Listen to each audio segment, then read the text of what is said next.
Les cloches de la basilique Notre-Dame de Fourvière résonnaient dans l'air matinal glacé de Lyon, leur carillon lugubre semblant annoncer une tragédie que personne n'aurait pu imaginer.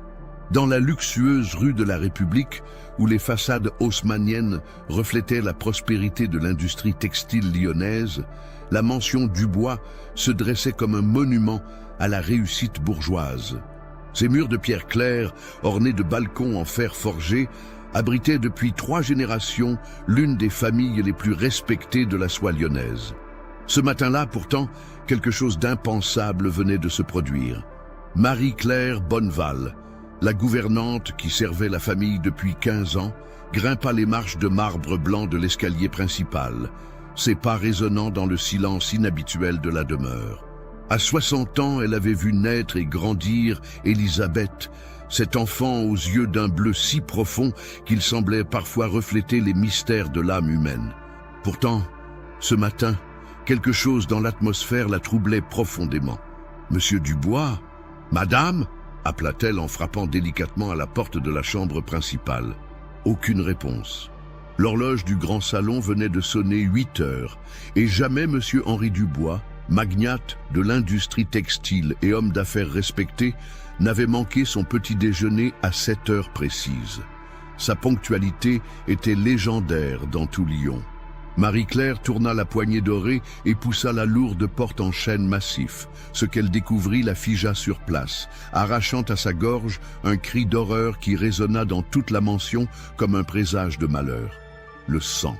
Il y en avait partout, sur les murs tapissés de soie de Damas, sur le parquet en marqueterie, sur les rideaux de velours bordeaux qui filtraient la lumière automnale. Au centre de cette scène macabre, les corps de Henri Dubois et de sa seconde épouse, Marguerite, gisaient dans une mare écarlate, leurs visages défigurés par des coups d'une violence inouïe. Henri, âgé de 57 ans, portait encore sa chemise de nuit en soie blanche, désormais maculée de rouge. Son crâne avait été fracassé par plusieurs coups portés avec une force terrible. Marguerite, sa cadette de 20 ans, une femme d'une beauté saisissante qu'il avait épousée 2 années auparavant, après la mort de sa première épouse, était recroquevillée près du lit, ses longs cheveux blonds collés par le sang séché. L'arme du crime était là, abandonnée près de la fenêtre, une hache de bûcheron, son manche en bois encore poisseux de sang, sa lame souillée reflétant faiblement les rayons du soleil d'octobre qui perçaient à travers les rideaux déchirés. « Mon Dieu, mon Dieu !» balbutiait Marie-Claire, la main pressée contre sa bouche, luttant contre la nausée qui montait en elle. C'est alors qu'elle l'aperçut. Dans l'embrasure de la porte qui menait au salon privé adjacent, une silhouette se tenait immobile, observant la scène avec un calme troublant.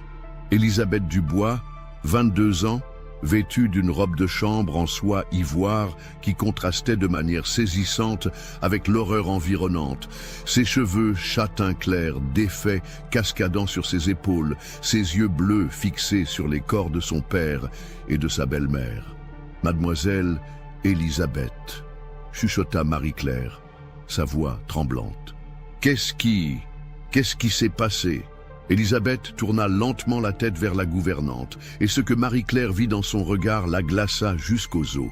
Aucune émotion, aucune trace de choc, de peur ou de tristesse, juste un vide inquiétant, comme si elle contemplait une nature morte plutôt que les corps mutilés de sa propre famille. « Il fallait que cela arrive, Marie-Claire », dit-elle d'une voix douce, presque mélodieuse, qui contrastait de manière terrifiante avec l'horreur de la situation.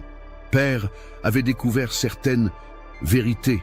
Il ne pouvait pas comprendre. Il ne voulait pas comprendre.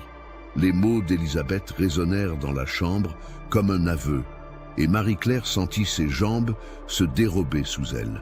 Cette jeune femme qu'elle avait vue grandir, qu'elle avait consolée après la mort de sa mère biologique, qu'elle avait regardée devenir une lady accomplie, cultivée et admirée dans tous les salons de Lyon, venait-elle vraiment d'avouer avoir commis ce double meurtre atroce? Vous avez... bégaya la gouvernante, incapable de terminer sa phrase. Élisabeth s'approcha lentement, ses pieds nus laissant de légères empreintes sur le parquet ensanglanté.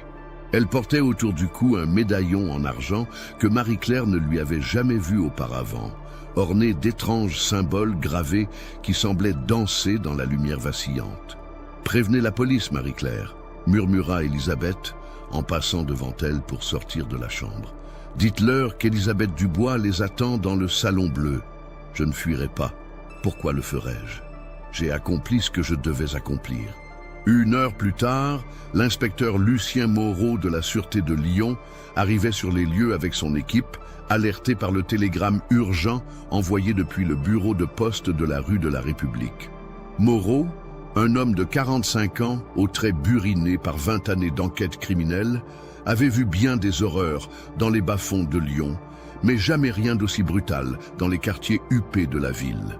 En pénétrant dans la mansion Dubois, il fut frappé par le contraste saisissant entre l'élégance des lieux et l'atrocité du crime.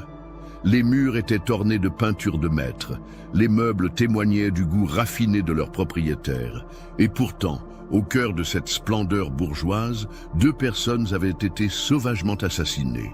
Il trouva Élisabeth exactement où Marie-Claire lui avait dit qu'elle serait, assise dans le salon bleu, dans un fauteuil Louis XVI recouvert de soie azur, sirotant tranquillement une tasse de thé.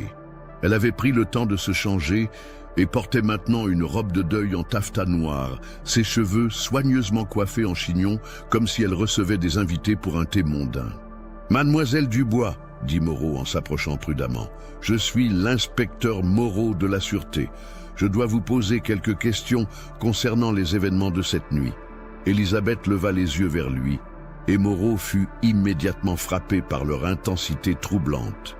C'étaient des yeux d'une femme d'une intelligence remarquable, mais quelque chose dans leur profondeur le mettait mal à l'aise, comme s'ils cachaient des secrets qu'un esprit ordinaire ne pourrait jamais comprendre. « Inspecteur, » répondit-elle avec une courtoisie parfaite, « je vous attendais. Asseyez-vous, je vous prie. Nous avons beaucoup à discuter. Et je suppose que vous avez de nombreuses questions à me poser concernant la mort de mon père et de cette femme qu'il avait épousée. » La manière dont elle prononça « cette femme » ne passa pas inaperçue à Moreau. Il y avait dans sa voix une note de mépris glacial qui le fit frissonner. Il s'installa dans le fauteuil face à elle, sortant son carnet de notes, et commença son interrogatoire sans savoir qu'il s'apprêtait à plonger dans l'une des affaires les plus complexes et troublantes de sa carrière. Dehors, la nouvelle du double meurtre de la rue de la République se répandait déjà comme une traînée de poudre dans les salons bourgeois de Lyon. Le nom d'Élisabeth Dubois, jusqu'alors associé à la grâce et à la distinction, allait bientôt devenir synonyme d'horreur et de mystère dans toute la France. L'arrestation d'Élisabeth Dubois fit l'effet d'un séisme dans la haute société lyonnaise.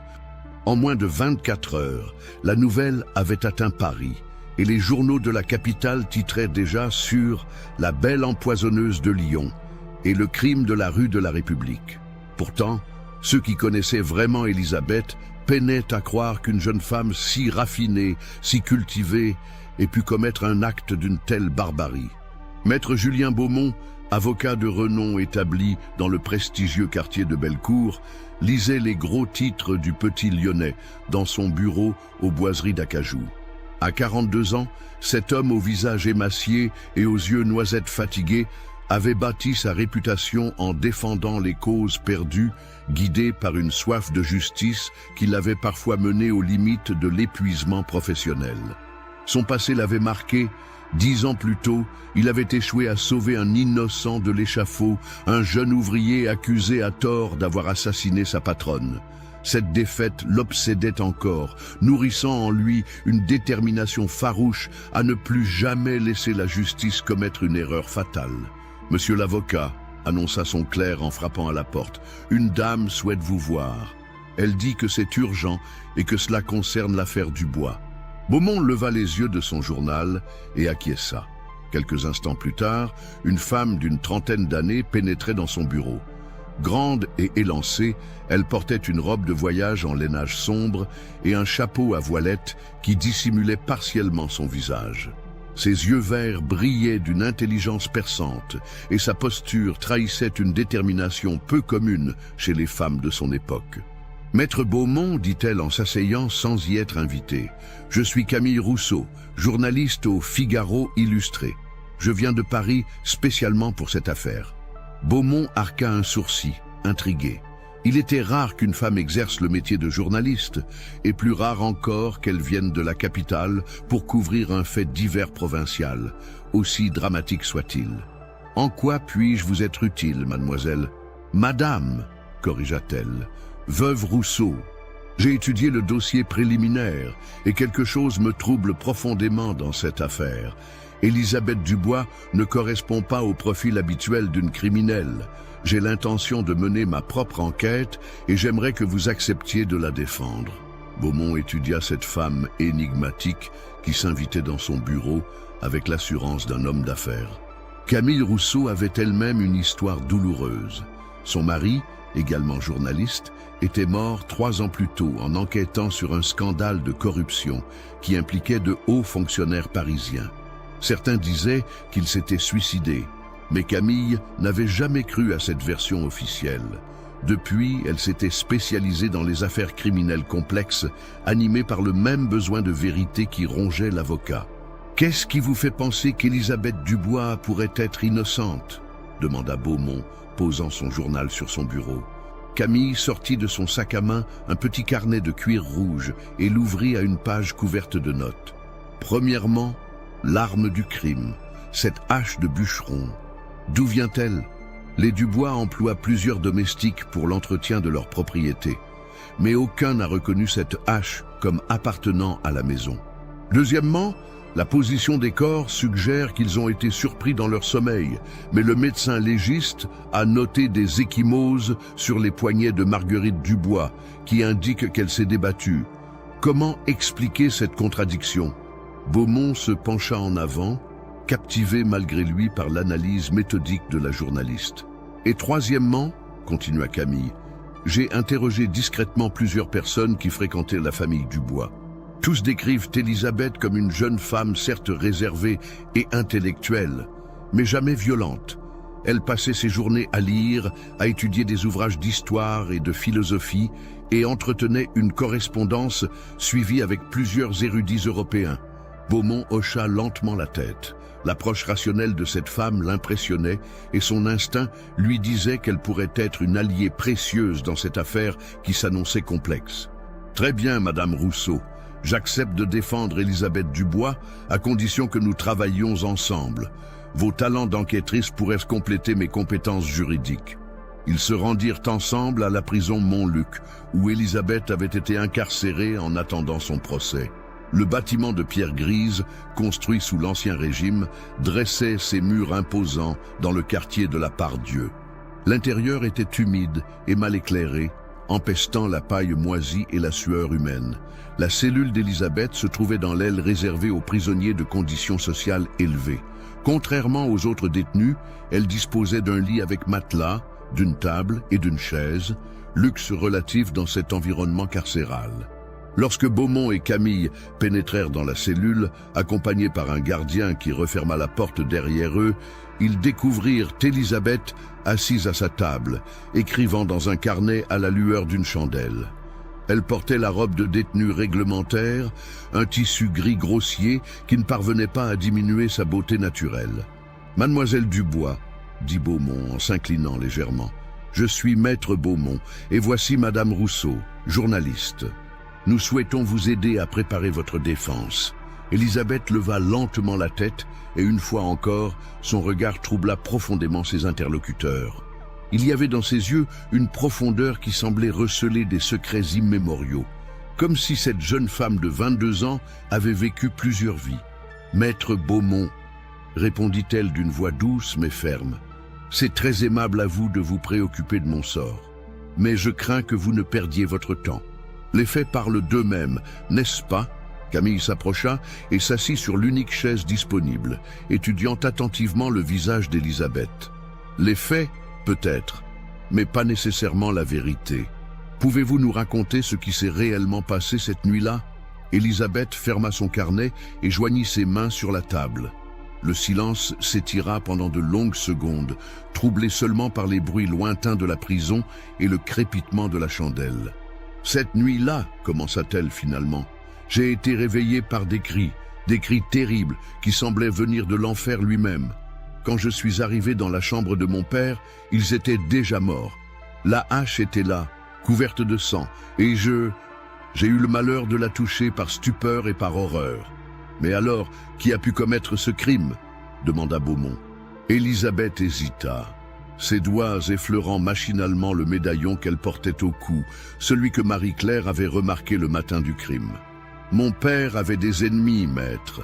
Son succès dans l'industrie textile lyonnaise n'était pas du goût de tous. Et puis, il y avait ses recherches. Ses recherches? Répéta Camille, intriguée.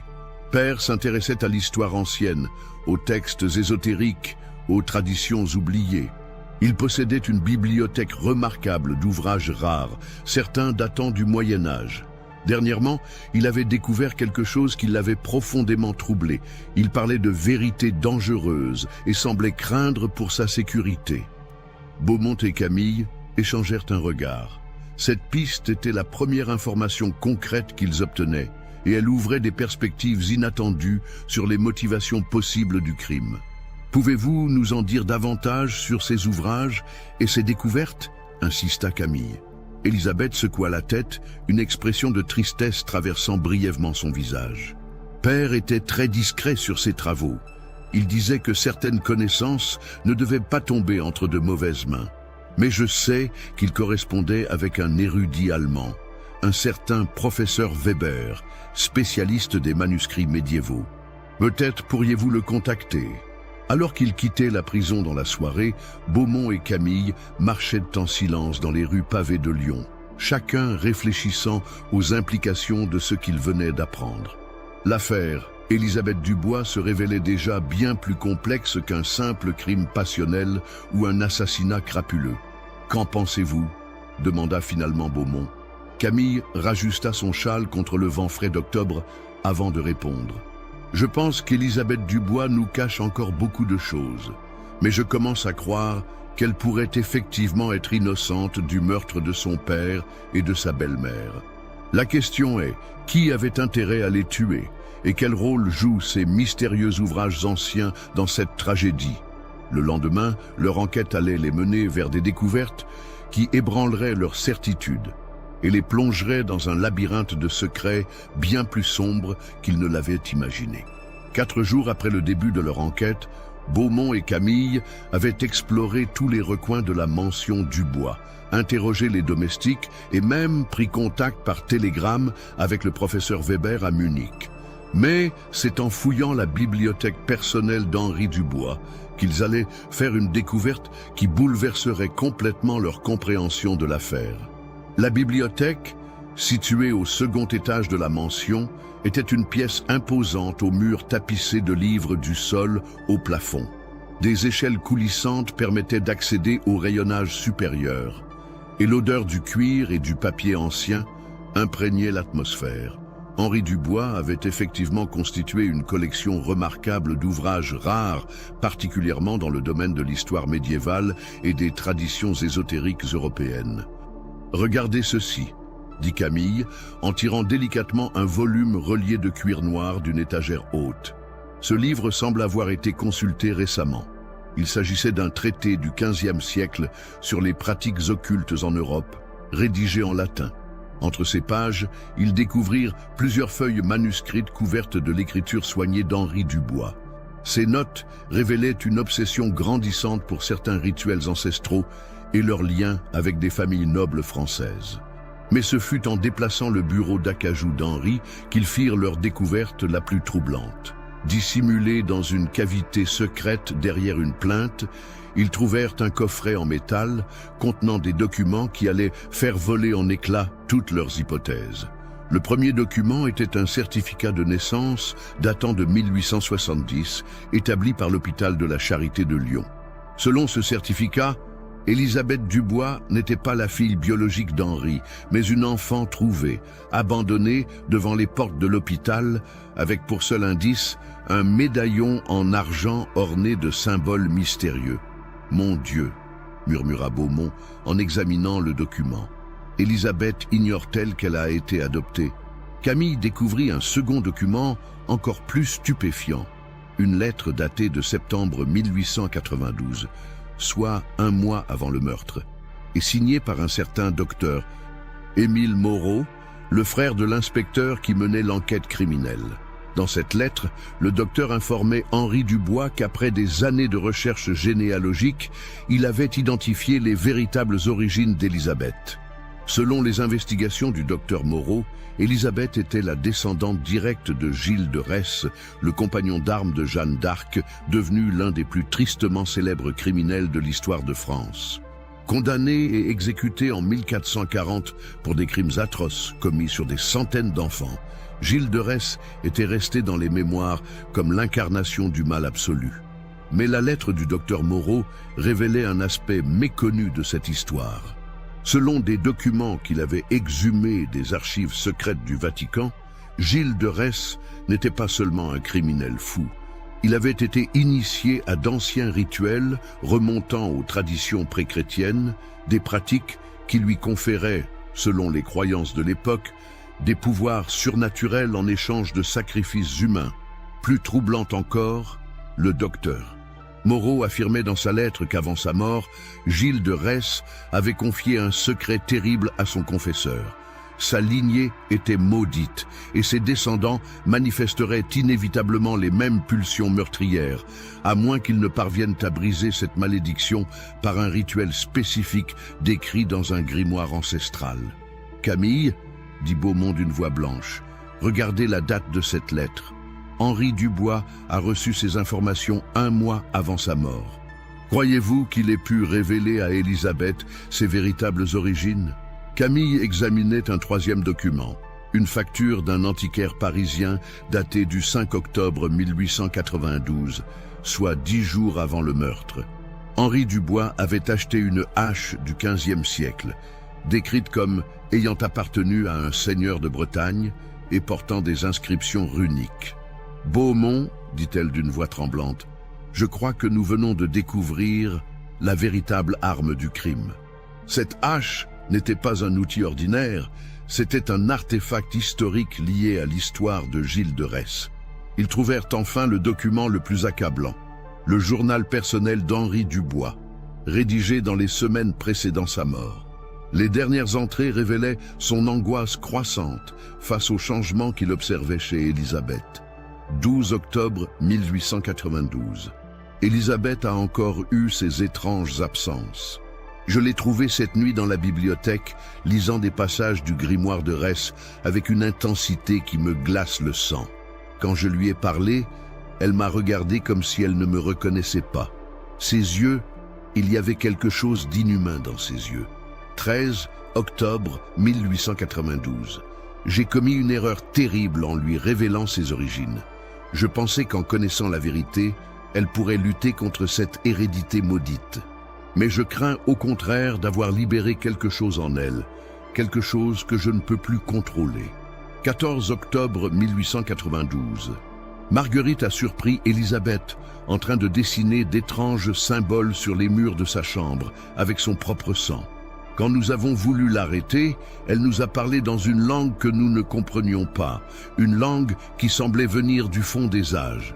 J'ai peur. J'ai peur de ma propre fille adoptive. L'entrée finale était datée du 15 octobre, le jour même du meurtre. Elle sait que nous avons découvert son secret. Cette nuit, je vais cacher ce journal et tous les documents compromettants. Si quelque chose nous arrive à Marguerite et moi, que celui qui trouvera ces écrits sache la vérité. Élisabeth Dubois n'est plus la jeune fille que nous avons élevée. Elle est devenue l'incarnation d'une malédiction ancestrale et je crains qu'il ne soit trop tard pour l'arrêter. Beaumont et Camille se regardèrent, sidérés par ces révélations. L'affaire prenait une dimension qu'ils n'avaient jamais imaginée, mêlant histoire médiévale, lignée maudite et transformations psychologiques inexpliquées. « Que faisons-nous maintenant ?» demanda Camille. Ces documents suggèrent qu'Élisabeth pourrait effectivement être coupable, mais sous l'influence de forces qui dépassent que sa volonté. Beaumont réfléchit longuement avant de répondre. Nous devons retourner voir Élisabeth et la confronter à ses découvertes. Mais nous devons aussi être extrêmement prudents. Si les écrits de son père adoptif sont exacts, nous avons affaire à quelque chose qui dépasse largement le cadre d'une affaire criminelle ordinaire. En quittant la mansion du bois ce soir-là, il ne se doutait pas qu'Élisabeth, dans sa cellule de Montluc, venait de terminer de graver les mêmes symboles mystérieux que son père avait décrits dans son journal, utilisant un clou rouillé qu'elle avait trouvé dans un coin de sa cellule.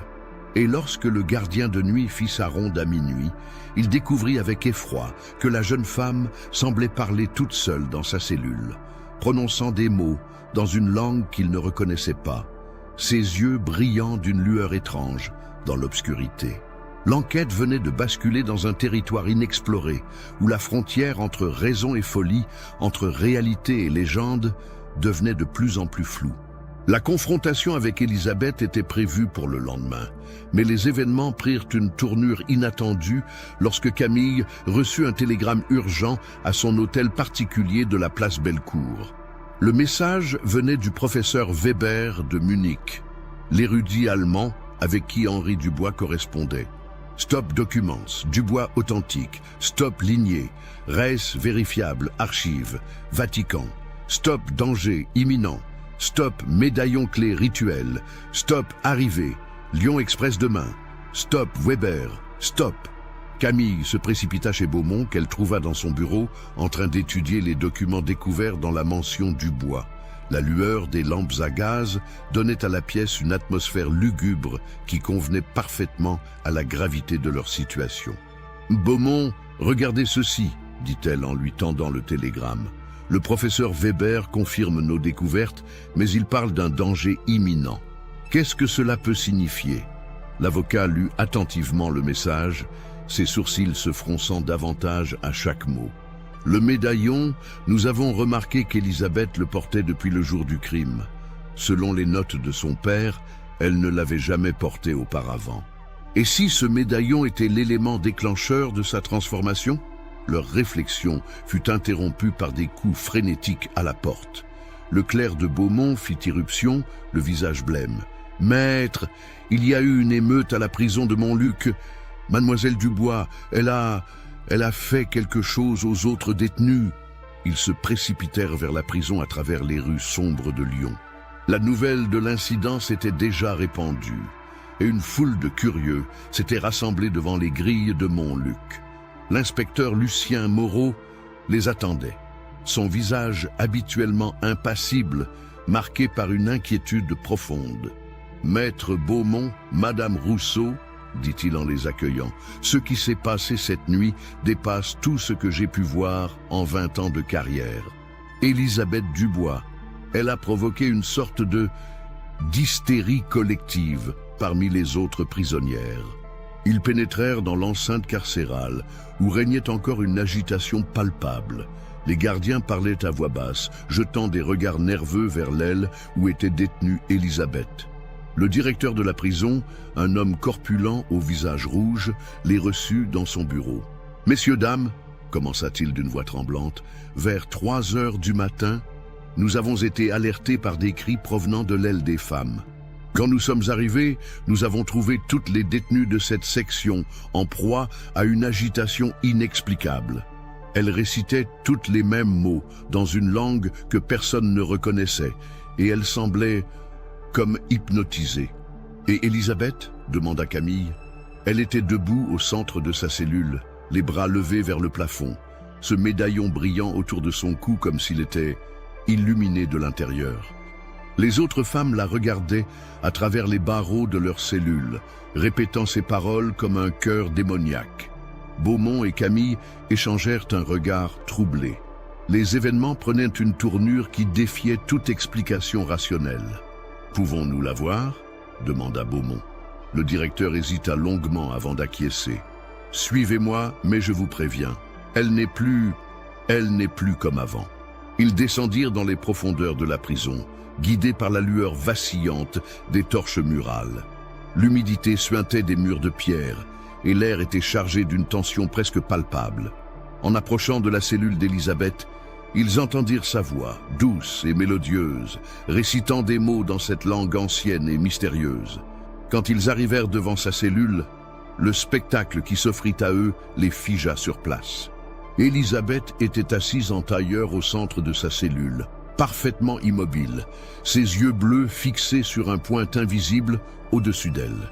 Le médaillon autour de son cou semblait effectivement émettre une faible lueur argentée, et des symboles étranges avaient été gravés sur tous les murs de la cellule, formant un motif complexe qui donnait le vertige à quiconque tentait de le suivre du regard.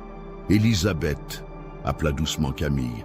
Lentement, très lentement, la jeune femme tourna la tête vers eux. Ses yeux, autrefois d'un bleu profond et mélancolique, brillaient maintenant d'une lueur inquiétante, comme si une flamme intérieure les consumait. « Ah !» dit-elle d'une voix qui semblait venir de très loin. « Mes fidèles enquêteurs, vous avez découvert la vérité, n'est-ce pas? Vous savez maintenant qui je suis vraiment. Élisabeth, dit Beaumont en s'approchant des barreaux, nous savons que vous avez été adoptée. Nous savons pour Gilles de Retz, mais nous voulons vous aider. Ce médaillon, c'est lui qui vous influence, n'est-ce pas? » Élisabeth se leva avec une grâce féline et s'approcha des barreaux. De près, ils purent voir que son visage avait changé.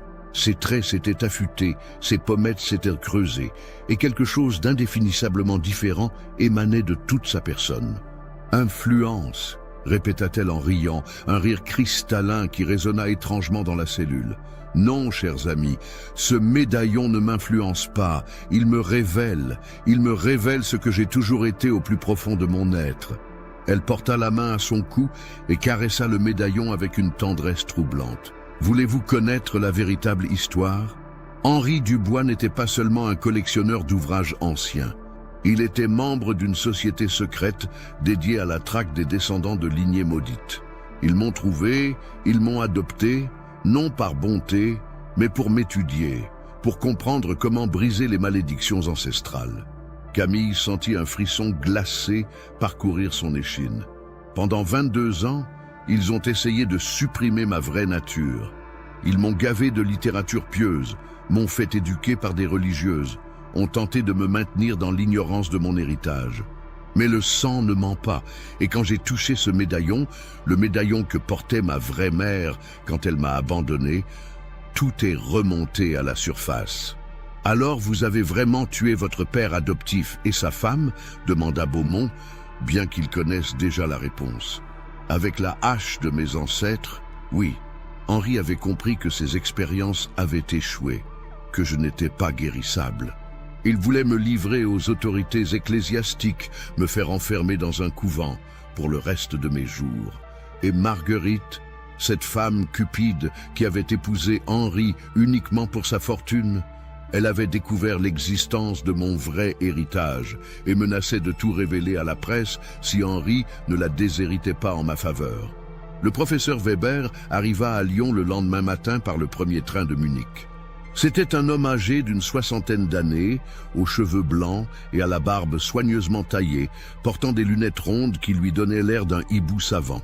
Il se présenta directement au bureau de Beaumont, accompagné d'une lourde malle contenant ses recherches. « Mes amis, dit-il avec un fort accent allemand, la situation est plus grave que vous ne l'imaginez. » Les documents que possédait Henri Dubois ne représentaient qu'une infime partie de la vérité sur la lignée de Gilles de Retz. Il ouvrit sa malle et en sortit des manuscrits anciens, des copies de documents du Vatican, et surtout un grimoire relié de cuir noir, orné des mêmes symboles que ceux gravés par Élisabeth sur les murs de sa cellule.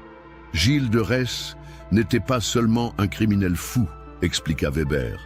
Il était l'héritier d'une tradition magique remontant aux druides celtes, une tradition qui exigeait des sacrifices humains pour maintenir certains équilibres cosmiques. Avant sa mort, il a transmis cette connaissance à plusieurs de ses disciples et certains de ses descendants ont perpétué ces pratiques à travers les siècles. Camille examinait les documents avec fascination et horreur. Mais comment expliquez-vous les phénomènes que nous avons observés? Cette influence qu'Élisabeth semble exercer sur les autres détenus, cette lueur du médaillon? Weber ajusta ses lunettes et soupira profondément. Il existe dans ce monde des forces que la science moderne ne peut pas encore expliquer. Ce médaillon était un talisman créé par les druides, imprégné de, disons, de certaines énergies. Quand il entre en contact avec quelqu'un possédant le sang de Rès, il éveille des capacités dormantes, des instincts ancestraux. « Et comment peut-on arrêter cela ?» demanda Beaumont. « Il n'y a qu'un moyen », répondit Weber d'une voix grave. « Le rituel de purification décrit dans ce grimoire, mais il exige que la personne concernée renonce volontairement à son héritage maudit. Et d'après ce que vous me décrivez du comportement d'Élisabeth, je crains qu'elle n'ait déjà complètement embrassé sa vraie nature. » Ils retournèrent à la prison accompagnés du professeur Weber. Cette fois, l'atmosphère était encore plus tendue. Plusieurs gardiens avaient demandé à être mutés dans d'autres sections et des rumeurs couraient parmi les détenus sur la sorcière de la rue de la République. En arrivant devant la cellule d'Élisabeth, ils découvrirent qu'elle les attendait, debout face au barreau, souriante. « Professeur Weber, dit-elle avant même qu'ils aient eu le temps de parler, votre réputation vous précède. J'imagine que vous êtes venu me proposer votre fameux rituel de purification ?» Weber sursauta, surpris qu'elle connaisse son identité et ses intentions. « Comment savez-vous ?»« Je sais beaucoup de choses, professeur. Depuis que j'ai retrouvé ma vraie nature, certaines connaissances me sont accessibles. Je sais par exemple que vous avez consacré votre vie à traquer les descendants de lignées maudites, comme Henri Dubois avant vous. Je sais aussi que vous portez sur vous un exemplaire du grimoire de purification. » Weber recula instinctivement, sa main se portant machinalement vers la sacoche en cuir qu'il portait en bandoulière. « Élisabeth, intervint Camille, il n'est pas trop tard. Vous pouvez encore choisir de renoncer à cette voie. Vous n'êtes pas obligé de devenir ce que vos ancêtres étaient. » Élisabeth se tourna vers la journaliste et son sourire se fit plus carnassier. « Chère Camille, vous ne comprenez pas. Je ne deviens pas quelque chose d'autre. Je redeviens enfin moi-même. Pendant 22 ans, j'ai été emprisonné dans une existence qui n'était pas la mienne. Maintenant, je suis libre. » Elle leva sa main droite, et ils purent voir qu'elle avait utilisé ses ongles pour graver des symboles dans sa propre chair. « Le processus est déjà trop avancé pour être inversé, professeur Weber. Dans 3 nuits, quand la lune sera nouvelle, ma transformation sera complète. Et alors... » Elle ne termina pas sa phrase, mais son regard brillant en disait long sur ses intentions.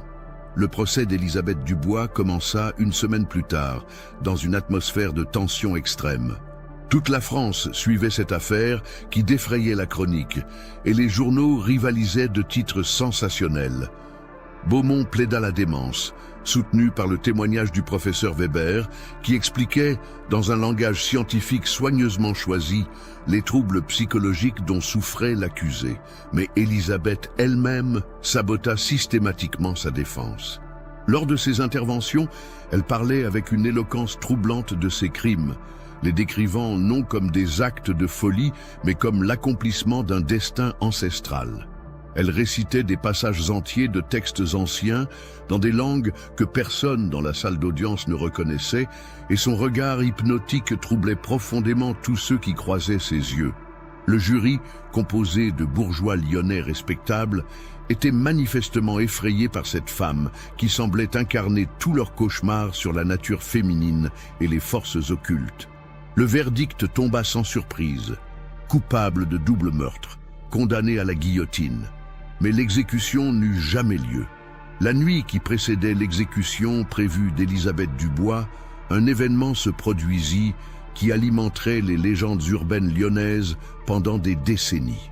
Vers minuit, tous les gardiens de la prison de Montluc furent pris simultanément d'un sommeil si profond qu'aucun bruit ne parvenait à les réveiller. Les serrures des cellules s'ouvrirent d'elles-mêmes, comme si des mains invisibles avaient actionné toutes les clés en même temps. Seule Élisabeth quitta sa cellule.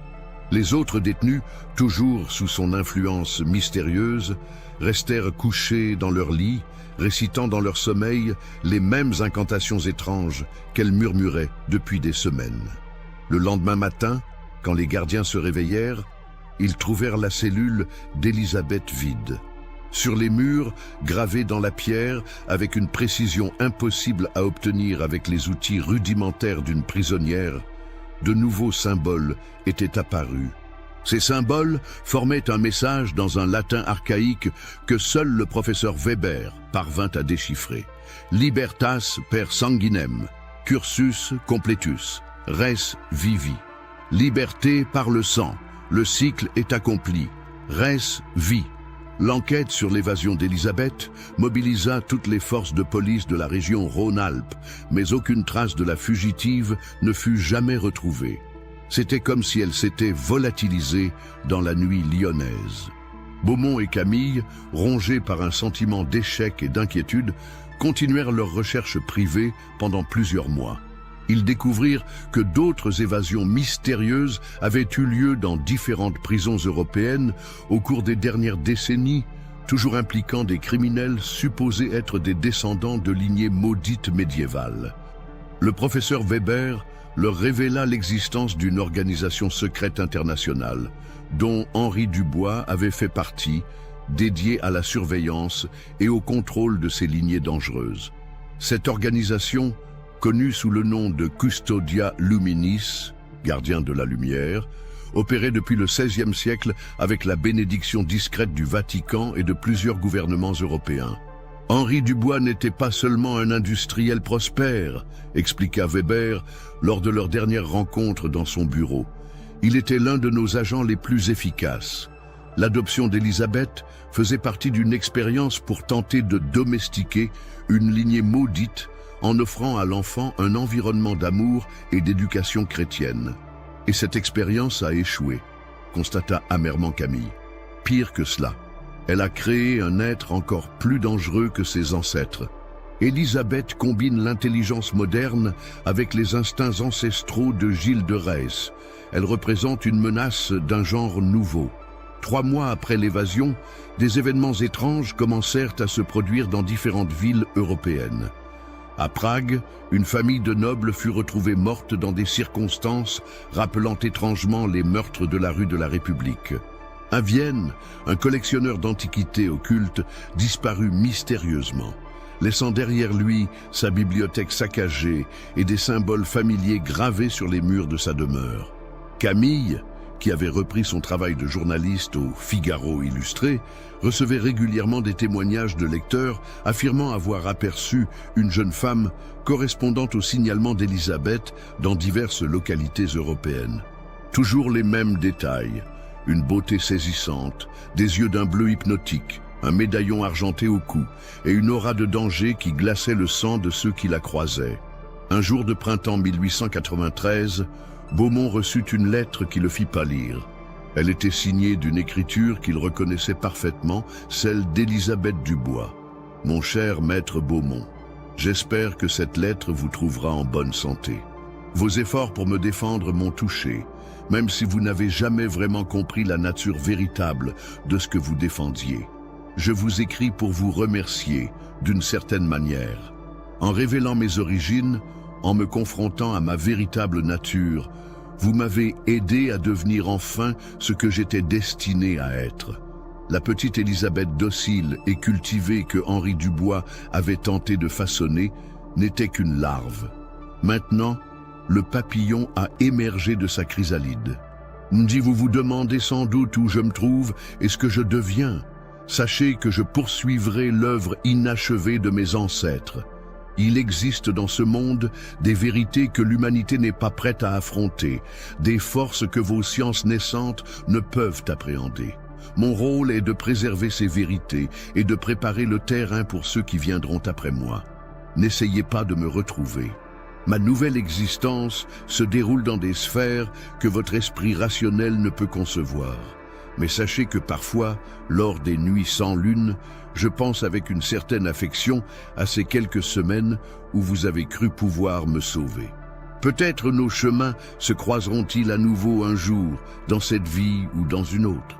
Avec mes sentiments distingués, Élisabeth de Retz, post-scriptum, dites au professeur Weber que sa Custodia Luminis aura bientôt de nouveaux défis à relever. L'époque moderne réveille des forces anciennes que ses prédécesseurs n'avaient jamais eu à affronter. Beaumont montra cette lettre à Camille, qui la lut plusieurs fois avec un mélange de fascination et d'horreur. « Elle signe de Retz maintenant », observa la journaliste. « Elle a complètement assumé son héritage. Ce qui m'inquiète le plus, répondit Beaumont, c'est cette allusion à ceux qui viendront après elle. Croyez-vous qu'elle puisse avoir des descendants? Camille frissonna à cette pensée. L'histoire d'Élisabeth Dubois ne se termina jamais vraiment. Au fil des années, des décennies, puis du siècle qui suivit, des événements inexpliqués continuèrent de se produire en Europe, toujours liés de près ou de loin à d'anciens grimoires, à des lignées nobles maudites et à une femme mystérieuse correspondant au signalement de la fugitive de Lyon. Beaumont mourut en 1920, emportant avec lui le secret de sa correspondance sporadique avec Élisabeth. Dans ses papiers, on découvrit d'autres lettres d'elle, postées de différentes capitales européennes, dans lesquelles elle décrivait sa nouvelle existence comme gardienne des vérités oubliées et prêtresse des mystères ancestraux. Camille, devenue une journaliste reconnue spécialisée dans les affaires criminelles inexpliquées, continua jusqu'à sa mort, en 1935, à enquêter sur les ramifications de l'affaire Dubois. Elle finit par découvrir que la Custodia Luminis était bien plus ancienne et plus influente que Weber ne l'avait laissé entendre, avec des ramifications dans les plus hautes sphères du pouvoir européen. Le professeur Weber disparut mystérieusement en 1899 lors d'un voyage d'études en Transylvanie. On retrouva sa chambre d'hôtel saccagée et gravés sur le mur les mêmes symboles que ceux qu'Élisabeth avait laissés dans sa cellule de Montluc. Aujourd'hui encore, dans les archives secrètes du Vatican, dans les dossiers classifiés de certains services de renseignements européens et dans les collections privées d'occultistes fortunés, le nom d'Élisabeth Dubois continue d'inspirer la crainte et la fascination. Car si l'histoire officielle s'arrête à son évasion spectaculaire de la prison de Montluc, ceux qui savent, ceux qui gardent la mémoire des vérités dangereuses, affirment qu'elle n'a jamais cessé d'œuvrer dans l'ombre. Ils disent qu'elle a créé sa propre société secrète, dédiée non pas à la suppression des lignées maudites comme la Custodia Luminis, mais à leur réveil et à leur épanouissement. Ils disent qu'elle recrute parmi les descendants perdus des grandes familles nobles européennes, qu'elle leur révèle leurs véritables origines et les initie aux pratiques ancestrales. Ils disent qu'elle prépare quelque chose, un grand réveil qui transformera à jamais l'équilibre du monde. La mention du bois de la rue de la République fut détruite en 1920 pour faire place à un immeuble moderne. Mais les ouvriers qui participèrent à la démolition rapportèrent des phénomènes étranges. Des voix qui murmuraient dans les murs, des apparitions fugaces d'une femme en robe blanche et surtout dans les fondations, la découverte d'une chambre souterraine remplie de symboles gravés et de restes humains que les archéologues ne parvinrent jamais à identifier. L'affaire Élisabeth Dubois reste officiellement classée comme une évasion non résolue dans les archives de la police lyonnaise. Mais pour ceux qui connaissent la véritable histoire, elle représente bien plus. Le réveil d'une force ancestrale qui sommeillait depuis des siècles et dont les conséquences continuent de se faire sentir dans l'ombre de notre époque moderne. Car Élisabeth Dubois, la fille la plus infâme de France, n'était peut-être que le commencement d'une histoire bien plus vaste et bien plus terrifiante, une histoire qui se déroule encore aujourd'hui dans le secret des nuits sans lune et des sociétés occultes, loin des regards de ceux qui préfèrent croire que le monde moderne a définitivement chassé les ténèbres du passé. Mais les ténèbres, elles, n'oublient jamais.